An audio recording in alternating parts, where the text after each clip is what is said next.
ritual where all of a sudden, out of this instant, then they would be at one with God and all the people could be at one. But I'm so glad today that we don't have to do this anymore. Amen. I'm so glad that we just celebrate and we commemorate this. Now I want us to look real quickly here about the priests, because as I said, in the tabernacle, in the temple, there was the outer court. Then there was the inner court, and then there was the Holy of Holies. And the Holy of Holies was separated from the inner court by a veil. And that veil, when you study, you find out that according to Solomon, he built that. The veil was 30 cubits high in the temple, but Josephus teaches us that they raised it, and it was probably about 40 cubits high. And the best finding I can find out for how tall 40 cubits was 60 feet. So there was a big, tall wall, basically, and it was a veil that separated the Holy of Holies from the inner side of the temple and the tabernacle. And as you study that veil, you find out it wasn't something like you might see up here on the piano. You see this little veil here that covers the piano, so when somebody sits down, it looks decent and in order. It wasn't something like that, but it was 4 inches thick. As a matter of fact, they would have to take horses because it was so wide, so tall, so thick, so heavy. When they would move the veil, they would have to take horses and they would attach them to the veil so they could move the veil, because this is how huge this was. This is how big it was to separate the presence of God, because where did God dwell? He dwelled in the Holy of Holies. Amen? So this would separate God, a sovereign God, a holy God, from the people that were sinful. And only once a year could the high priest go in there. So you have to imagine this. Once a year, knowing that you're going to go behind this veil, hoping that everything is okay with you, that you've made the proper sacrifice for your own sins, hoping that you're going to be able to come back out again and everything's going to be okay, and you can make atonement for the people's sins. Now, as we look at the priest, here's what he would have to do. This was a very ritualistic celebration that they had here for this feast. He would have to bathe his entire body, which symbolizes his desire for purity. After this, according to Exodus chapter 28 and Leviticus chapter 8, it says that the priest normally wore very colorful garments. How many have seen pictures of the high priest with all their ornate colors and the jewelry that they would have on? And they just looked, when you saw a high priest, you knew they were a high priest because of the coloration they had and the garments that they wore. But on this day, they were commanded to wear special garments. They wouldn't wear the garments that had the 8 colors and had all the jewelry and all the gold and the silver on it, because this was a very special day and it had different things that it represented. On this day, the priest would wear a garment that only had 4 colors on it. The simplicity was teaching them that it wasn't about man, but it was about God. It was no longer about how the high priest looked, but they were focusing on God. He would wear breeches, and they went all the way down to his ankles because no flesh could enter into the altar. He wore a hat that protected his mind. He had a belt or a girdle by his heart, and that was to represent that he was separating his spirit, his heart, from his flesh as he walked into this Holy of Holies where the presence of God was. He wore a cloak, and the cloak was one piece. And the cloak, normally the priest's garments, they would conform to the priests themselves. But this time, the garment that they wore, they had to conform to the garment. In other words, they were saying, no longer is anything going to conform to me, but I'm going to have to conform to God's ways of doing and being and God's laws. So this is the cloak that they wore.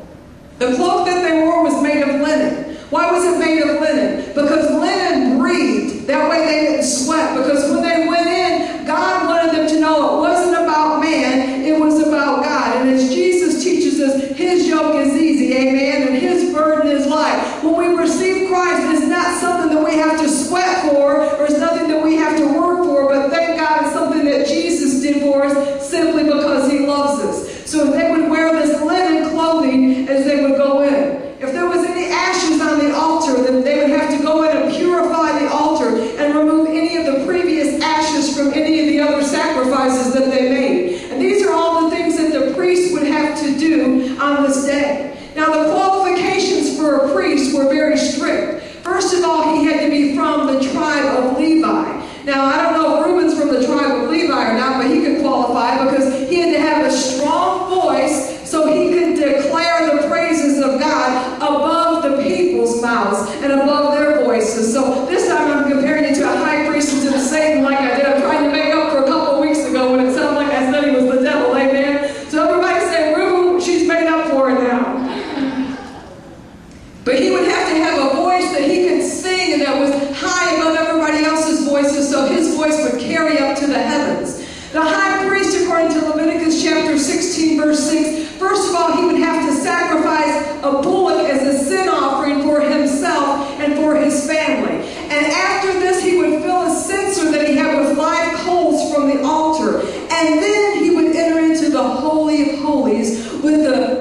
incense in these coals. Now we know, according to Revelation, what do the incense represent? Incense represent our prayers as they go up. Amen? So this is what the incense represented. And then he would take the blood from the slain bullock and he would sprinkle it on the mercy seat and on the ground in front of the ark, providing the atonement, first of all, for the priesthood. Now, what did the ark have in it? We know that the Ark of the Covenant had in it the tablets that God had given to Moses, as we call the Ten Commandments. It also had in there the rod of Aaron's that budded, and it had manna in there to remind the people that God had provided for them when they were in the wilderness. And the Ark of the Covenant, as it was in there, as the priest would go in with this coals with the incense, and it represented that he was going into the presence of God, where God had provided for all of them, and the prayers was what was represented here by the incense as he would go in. Then he would sprinkle the blood, which represents redemption. Aren't you glad tonight that Jesus' blood was sprinkled for us, that he shed his blood for us, and because of that we are redeemed this night?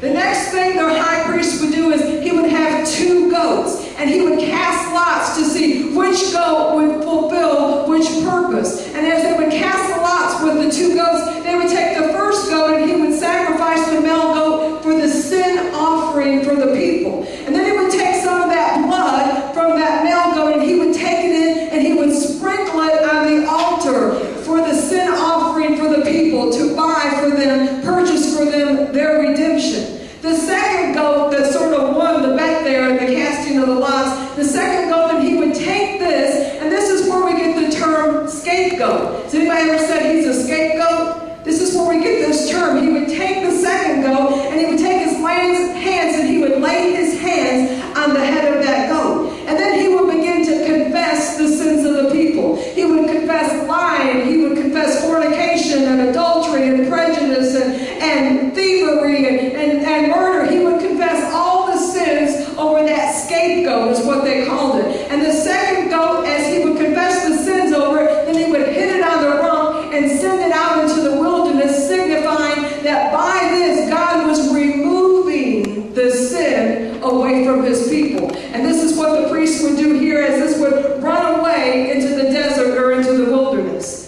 The next thing is the priest would then have to offer.